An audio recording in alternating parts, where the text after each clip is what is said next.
Madam madam ಹ್ಮ್ ಯಾರಾದ್ರೂ ಇದ್ದೀರಾ? ಯಾರೀ ನೀವು? Madam courier madam. ಆಯ್ತು ಕೊಡಿರಿ.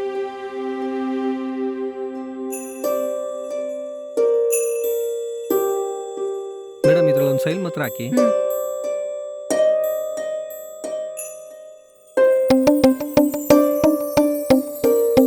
ತಗೊಳ್ಳಿ. Thank you madam. It's okay.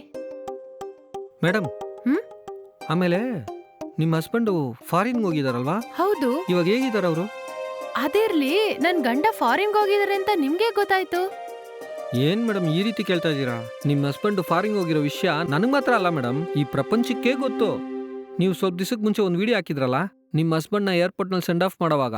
ಆ ವಿಡಿಯೋ ತುಂಬಾ ಫೇಮಸ್ ಮೇಡಮ್. ಆ ವಿಡಿಯೋನ ಯೂಟ್ಯೂಬ್ನಲ್ಲಿ ಇಂಟರ್ನೆಟ್ನಲ್ಲಿ ತುಂಬಾ ಸಲ ನಾನು ನೋಡಿದ್ದೀನಿ. ಅದರಿಂದನೇ ನಿಮ್ಮ ಮನೆಯವರು ಫಾರಿನ್ಗೆ ಹೋಗಿರೋ ವಿಷಯ ನನಗೆ ಗೊತ್ತಾಯ್ತು.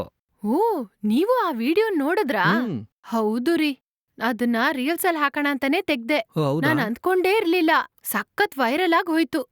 ಆ ವಿಡಿಯೋನಲ್ಲಿ ನಿಮ್ಮ ಹಸ್ಬೆಂಡು ಮದುವೆ ಆಗಿ 10 ದಿವಸದಲ್ಲಿ ಫಾರಿನ್ಗೆ ಹೋಗ್ಬಿಟ್ರಲ್ಲ ಅಂತೇಳಿ ತುಂಬಾ ಫೀಲ್ ಮಾಡಿದ್ರಲ್ಲ?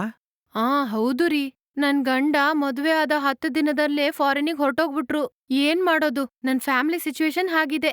ಅದಿರ್ಲಿ ಮೇಡಮ್, ನಿಮ್ಮ ಮನೆಯವರು ಯಾವಾಗ ತಿರುಗಿ ಬರ್ತಾ ಇದಾರೆ? ಅವ್ರು ಹಿಂದೆ ಬರಕ್ಕೆ ಹೇಗಿದ್ರು 1 ವರ್ಷನಾದ್ರೂ ಆಗತ್ತೆ ರೀ. ಏನು 1 ವರ್ಷ ಆಗುತ್ತಾ? ಹೌದು ರೀ, ಅವ್ರಿಗ್ 1 ವರ್ಷ ತನಕ ಲೀವೇ ಸಿಕ್ಕಲ್ಲ. ಇದೇ ಅವ್ರ ಕಂಪನಿ ರೂಲು. ಹಾಗ್ ಲೀವ್ ಕೊಟ್ರು ಅವ್ರಿಗ್ 1 ತಿಂಗಳು ಮಾತ್ರನೇ ಲೀವ್ ಕೊಡ್ತಾರಂತೆ. ಅದಾದ್ಮೇಲೆ ತಿರ್ಗಾ ಹೊರಟೋಗ್ಬಿಡ್ತಾರೆ. ಏನ್ ಮೇಡಮ್ ಹಿಂಗ್ ಹೇಳ್ತಾ ಇದ್ದೀರಾ ನೀವು? ಮದುವೆ ಆಗಿ 10 ದಿವಸದಲ್ಲಿ ಕೆಲ್ಸಕ್ಕೋಸ್ಕರ ಫಾರಿನ್ಗೆ ಹೋಗ್ಬಿಟ್ರು, ತಿರುಗು 1 ವರ್ಷ ಕಳೆದ್ಮೇಲೆ ಇಲ್ಲಿ ಬರ್ತಾ ಇದಾರೆ ಅಂತ ಹೇಳ್ತಿದ್ದೀರಾ? ಅಲ್ಲಿವರೆಗೂ ನೀವಿಲ್ಲಿ ಒಂಟಿಯಾಗಿರೋದು ತುಂಬಾನೇ ಕಷ್ಟ ಅಲ್ವಾ ಮೇಡಮ್? ಕಷ್ಟನೇ ರೀ, ಆದ್ರೆ ಏನ್ ಮಾಡೋದು?